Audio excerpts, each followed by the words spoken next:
अभिभावकों, आपका स्वागत है। अध्यावरणी तंत्र का पार्ट 4 हम लोग पढ़ रहे थे इंटेगुमेंट्री सिस्टम। इंटेगुमेंट्री सिस्टम का हम लोग अब पढ़ने जा रहे हैं पार्ट 4। इसमें अभी तक हम लोगों ने पढ़ा था, त्वचा के बारे में पढ़ लिया था, त्वचा के भागों के बारे में पढ़ लिया था, बाल के बारे में पढ़ लिया था। आज हम लोगों को पढ़ना है त्वचा से संबंधित ग्रंथियां, जिन्हें हम लोग त्वक ग्रंथियां कहते हैं। जो ग्रंथियां त्वचा में पाई जाती हैं उन ग्रंथियों को हम लोग त्वक ग्रंथियां कहते हैं। त्वक ग्रंथियों के बारे में हमें डीप स्टडी करनी है। तो सबसे पहले तो ये समझिए कि जो त्वक ग्रंथियां होती हैं वो सभी बहिस्रावी प्रकार की होती हैं। इंपॉर्टेंट पॉइंट है।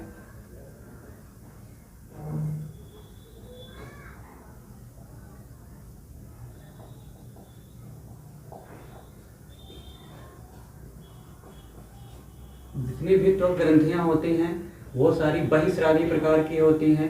अब यहाँ पर बहिस्रावी है क्या, ये समझ लीजिए। देखिए, जो भी ग्रंथियां पाई जाती हैं शरीर में वो दो प्रकार की पाई जाती हैं। एक प्रकार की ग्रंथियों को हम लोग बोलते हैं बहिस्रावी ग्रंथि और दूसरे प्रकार की ग्रंथियों को हम लोग बोलते हैं अंतःस्रावी ग्रंथियां। तो बहिस्रावी ग्रंथियां क्या होती हैं और अंतःस्रावी ग्रंथियां क्या होती हैं, पहले तो जरा हम लोग ये समझ लेते हैं। देखिए, मान लीजिए कोई भी ग्रंथि है, वो ग्रंथि अपना स्राव लक्ष्य तक अगर नलिकाओं के माध्यम से पहुंचाती है तो उसे हम लोग बोलते हैं बहिस्रावी, तथा जो ग्रंथि लक्ष्य तक अपना स्राव रक्त के माध्यम से पहुंचाती है उन्हें हम बोलते हैं अंतःस्रावी ग्रंथियां। जैसे देखिए, मान लो अभी हम आपके सामने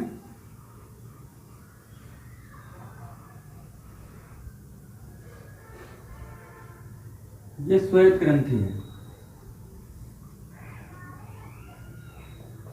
अब देखिए, यहाँ पर जो भी अपना स्राव बनाएगी श्वेत ग्रंथि, वो यहाँ तक जो है नलिका के द्वारा जो है बाहर निकाल देती है, तो इसको हम लोग बोलेंगे बहिस्रावी ग्रंथि। और जो ग्रंथियाँ अपना स्राव जो है लक्ष्य तक पहुँचाने के लिए रक्त का उपयोग करती हैं उन्हें हम लोग अंतःस्रावी ग्रंथियाँ बोलते हैं। जैसे मान लो ये रक्त की वाहिनी है, यहाँ पर कोई ग्रंथियाँ हैं, ये ग्रंथि अपना स्राव रक्त वाहिनी में छोड़ देगा। रक्त में मिल जाने के बाद में ये स्राव पूरे जहाँ तक इसको जाना है वहाँ ये पहुँच जाएगा।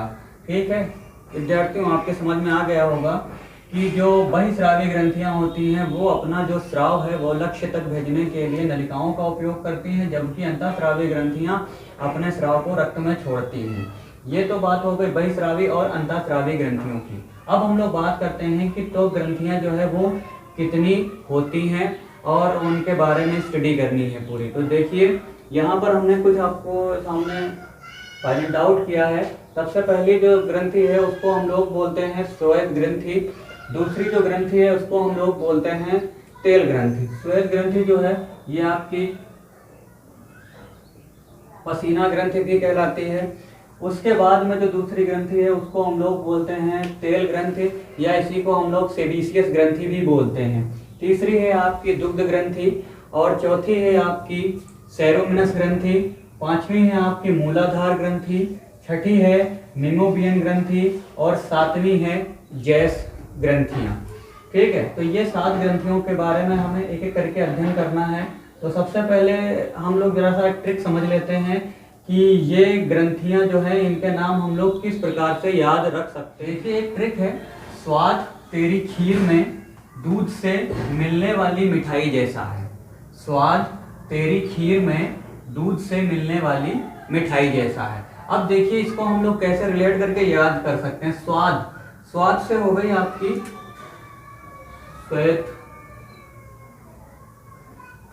तेरी से हो गया आपका तेल, दूध से हो गया आपकी दुग्ध, से हो गया आपका सेरोमिनस, मिलने वाली हो गया आपका मूलाधार, मिठाई हो गया आपका मीबोमियन, और जैसे हो गया आपका जैश। तो देखा स्टूडेंट्स आप लोगों ने कि एक लाइन आपको सिर्फ याद करनी है, स्वाद तेरी खीर में दूध से मिलने वाली मिठाई जैसा होता है। श्वेत ग्रंथि, स्वाद से श्वेत, तेरी तेल, दुग्ध से दूध, से सेरोमिनस मिलने वाली, मूलाधार, मिठाई, मेमोबियन और जैसा मीन्स जेस ग्रंथियां। ये यहाँ पर आप लोगों ने इसकी शॉर्ट ट्रिक समझ ली है। अब हम लोग क्या करेंगे, श्वेत ग्रंथि के बारे में डीपली अध्ययन करेंगे। देखिए जरा, श्वेत ग्रंथियों के बारे में हम लोग पढ़ने जा रहे हैं अभी। पहली ग्रंथि जो है इसे हम लोग पसीना ग्रंथि भी बोलते हैं। सबसे पहले तो हम लोग बात करेंगे कि श्वेत ग्रंथि होती किस प्रकार की है। तो ये नलिकाकार होती है, कुंडलित होती है और चर्म में धसी रहती है। डायग्राम आप लोगों को हमने त्वचा का दिखाया था, उस डायग्राम में आपने देखा होगा कि इस प्रकार से एक ग्रंथि पाई जाती है।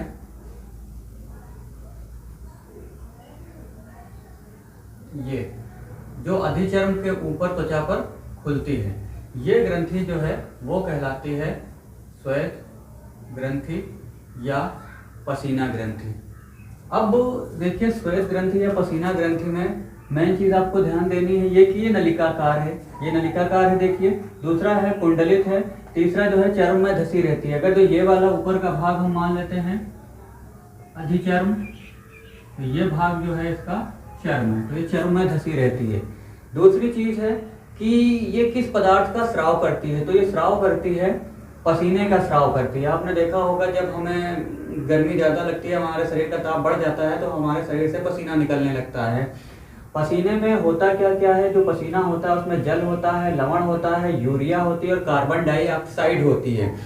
इन्हीं के कारण जो पसीना होता है वो स्वाद में जो है नमकीन होता है। तीसरा पॉइंट ये है कि जो हमारी श्वेत ग्रंथियां होती हैं वो एक्राइन या मीरोक्राइन प्रकार की। तीसरा पॉइंट है, जो श्वेत ग्रंथियां हैं वो एक्राइन या मीरोक्राइन प्रकार की होती हैं। अब बात ये आती है कि एक्राइन या मीरोक्राइन प्रकार होता क्या है। तो देखिए, सिंपल सी बात है विद्यार्थियों, एक्राइन या मीरोक्राइन उस प्रकार की ग्रंथि को बोलते हैं जिसमें स्रावी पदार्थ कोशिका झिल्ली से रिस कर आता है। ठीक है, स्रावी पदार्थ कोशिका झिल्ली से रिस कर आता है। अब ये चीज समझिए इसके मैकेनिज्म की, कैसे जो है स्रावी पदार्थ रिस कर आता है। जैसे मान लीजिए ये कोई ग्रंथि है, ठीक है, ये कोई ग्रंथि है, इसके अंदर मान लिया कोई स्रावी पदार्थ बनता है। ठीक है, ये स्रावी पदार्थ बनेगा, बनने के बाद में धीरे धीरे ये कोशिका की परिधि की तरफ पहुंचेगा सारा स्रावी पदार्थ, और उसके बाद में कोशिका झिल्ली के द्वारा ये इस तरह से धीरे धीरे बाहर निकलता रहता है। तो अगर कोई भी बहिस्रावी ग्रंथि ऐसी है जिसमें उसका जो स्रावी पदार्थ है, मीन्स उसके अंदर जो पदार्थ बनता है, वो पदार्थ कोशिका झिल्ली के द्वारा धीरे धीरे बूंद बूंद रिस कर निकलता है, उस प्रकार की ग्रंथि को हम लोग एक्राइन या मीरोक्राइन प्रकार की ग्रंथियां कहते हैं। तो जो हमारी श्वेत ग्रंथि है वो एक्राइन या मीरोक्राइन प्रकार की ग्रंथि है। याद रखिए, जितने भी पॉइंट्स हमने बताए सारे इंपॉर्टेंट पॉइंट हैं आपके। नेक्स्ट पॉइंट ये है इसका कि ये शरीर में लगभग 25 लाख पाई जाती हैं। ठीक है, 25 लाख पाई जाती हैं, और शरीर में जननांगों के आसपास, बगल में आदि स्थानों पर ये अत्यधिक मात्रा में पाई जाती हैं। इनका मुख्य काम यही होता है, हमारे शरीर के ताप नियमन को बनाए रखना इनका मुख्य कार्य होता है। तो ये थी श्वेत ग्रंथि। अब हम लोग सेकंड पढ़ेंगे तेल। सबसे पहला पॉइंट ये है कि ये जो है शाखित होती है तथा कोष्ठी होती है, ये नलिकाकार नहीं होती, शाखित होंगी और कोष्ठी होंगी। दूसरी चीज है ये सीबम का स्राव करती हैं। अब सीबम क्या है इसको समझ लीजिए। देखिए, सीबम जो है एक तरल चिकना पदार्थ होता है। सीबम क्या है? तरल चिकना पदार्थ होता है। ठीक है, जो सीबम है ये तरल और चिकना पदार्थ होता है। करता क्या है? ये रोम कांड को चिकना रखता है तथा त्वचा में नमी बनाए रखता है, जिससे त्वचा चिकनी रहती है।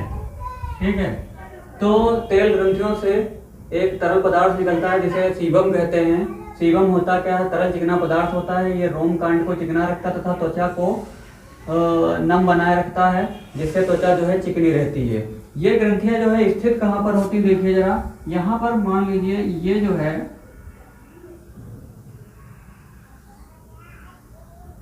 ये रोम है,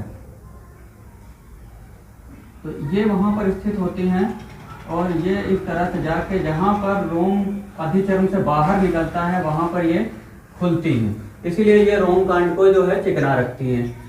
उसके बाद में देखिए ये जो है संपूर्ण शरीर में पाई जाती हैं, परंतु हथेली और तलवों में अनुपस्थित रहती हैं। हथेली और तलवों में अनुपस्थित इसलिए रहती हैं क्योंकि अगर तो हथेली और तलवों में ये उपस्थित होंगी तो हथेली और तलवों में जो घर्षण होता है किसी वस्तु को पकड़ने में वो कम हो जाएगा, जिससे वस्तुएं जो है वो फिसलने लगती हैं।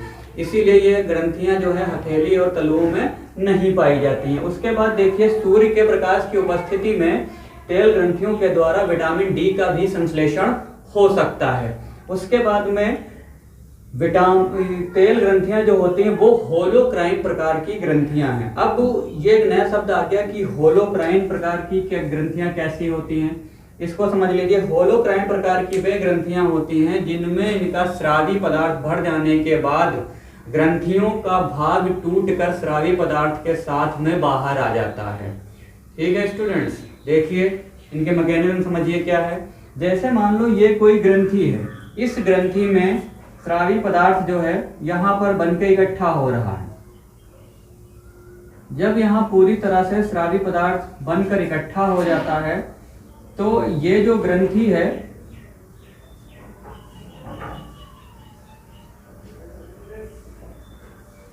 ये यहाँ से टूटकर स्राव के साथ में अलग होकर निकल जाती है। इस प्रकार की ग्रंथि को हम लोग होलोक्राइन प्रकार की ग्रंथि कहते हैं। ये जो है वीडियो पुश करके आप लोग इसका स्क्रीनशॉट ले सकते हैं, जो आपको नोट्स बनाने में सहायता करेंगे। अब हम लोग जो है तीसरी ग्रंथि पढ़ने जा रहे हैं, जिसे बोलते हैं हम लोग दुग्ध ग्रंथि या मैमरी ग्लैंड्स। दुग्ध ग्रंथि जो है ये सबसे पहले कहाँ पाई जाती है ये समझ लीजिए। तो जो दुग्ध ग्रंथियां होती हैं वो वयस्क स्त्री में पाई जाएंगी। जो भी वयस्क स्त्रियां होंगी उन्हीं में दुग्ध ग्रंथियां पाई जाएंगी, ये पुरुषों में अनुपस्थित होती हैं। दुग्ध ग्रंथियां जो होती हैं वो संयुक्त होती हैं, नलिकाकार होती हैं या संयुक्त कूपिकाएं होती हैं। इसमें बहुत सारी जो नलिकाएं होती हैं वो आपस में मिलकर एक संयुक्त नलिका बनाती हैं, इसीलिए इन्हें हम लोग संयुक्त नलिकाकार या संयुक्त कूपिकाकार कहते हैं। ये जो ग्रंथियां होती हैं वो हमारी तेल ग्रंथियां या सीबेशियस ग्रंथियों के रूपांतरण से बनती हैं। ये जो है दुग्ध ग्रंथियां दूध का श्रावण करवाती हैं। जब शिशु का जन्म होता है तो शिशु को पोषण प्रदान करने के लिए स्त्रियों वयस्क स्त्रियों में दुग्ध का स्राव होता है, जिससे शिशु को पोषण मिलता है। जो दुग्ध ग्रंथियां होती हैं उनका जो विकास होता है वो निर्भर करता है विशेष प्रकार के हार्मोन्स के द्वारा, जिन्हें हम लोग लिंग हार्मोन बोलते हैं। ये होते हैं एस्ट्रोजन और प्रोजेस्टेरॉन। उसके बाद में दुग्ध ग्रंथियों से जो दुग्ध का स्रावण होता है उसका जो नियंत्रण होता है वो एक विशेष प्रकार के हार्मोन के द्वारा नियंत्रित होता है, जिसे हम लोग बोलते हैं ऑक्सीटोसिन। ठीक है, तो ये विशेष प्रकार की ग्रंथियां होती हैं जो तेलीय ग्रंथियां या सीबेशियस ग्रंथियों के रूपांतरण से बनती हैं। वयस्क स्त्रियों में इनका विकास होता है और पुरुषों में ये अनुपस्थित होती हैं। अब हम लोग जो है पढ़ेंगे, नेक्स्ट आपकी है सीरोमिनस। क्या होती है, कहाँ पर पाई जाती हैं? तो सीरोमिनस जो ग्रंथि होती है, जो हमारा कर्ण होता है, कर्ण के अंदर यहाँ पर जो है वो सीरोमिनस ग्रंथियां पाई जाती हैं।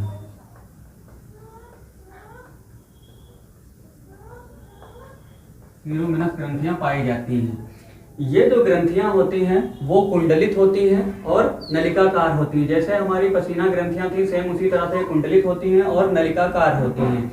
जब कुंडी तो नलिकाकार होती हैं, इसीलिए ये जो ग्रंथियां हैं सीरोमिनस ग्रंथियां, वो स्रोत ग्रंथियों का रूपांतरण है। मीन्स जब सीरोमिनस ग्रंथियां बनती हैं तो वो स्वेद ग्रंथियां या पसीना ग्रंथियों के रूपांतरण से ही स्वेद ग्रंथियां बनती हैं। एक और इनका स्पेशल गुण यह होता है कि जो सीरोमिनस ग्रंथियां हैं वो तेल ग्रंथियों के साथ मिलकर एक बहुत ही गाढ़ा अर्ध ठोस पदार्थ का स्राव करती हैं, जिसे हम लोग सेरुमन बोलते हैं या कर्णमोम कहते हैं। इसको सेरुमन या कर्णमोम जो होता है वो कर्णपटह की सुरक्षा करता है।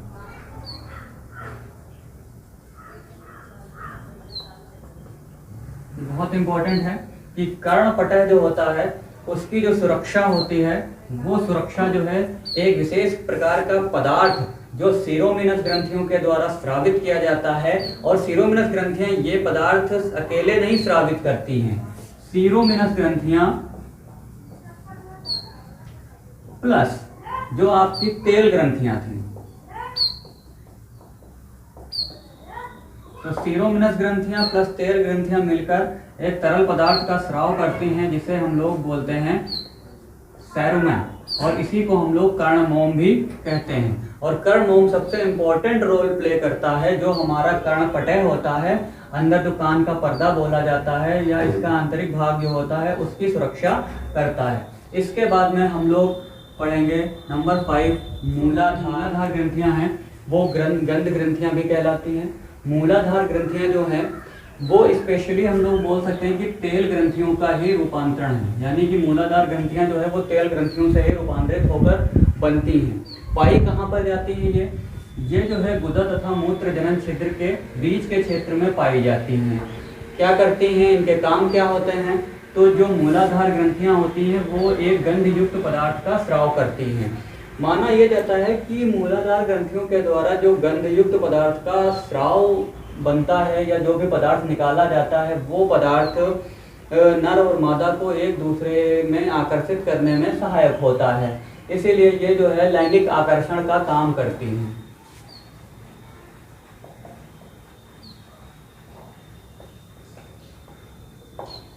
उसके बाद में देखिए नंबर 5 पे हम लोग बात कर रहे हैं, नंबर 6 पे बात कर रहे हैं हम लोग मीमोबियन ग्रंथियां। अब मीमोबियन ग्रंथियां क्या हैं?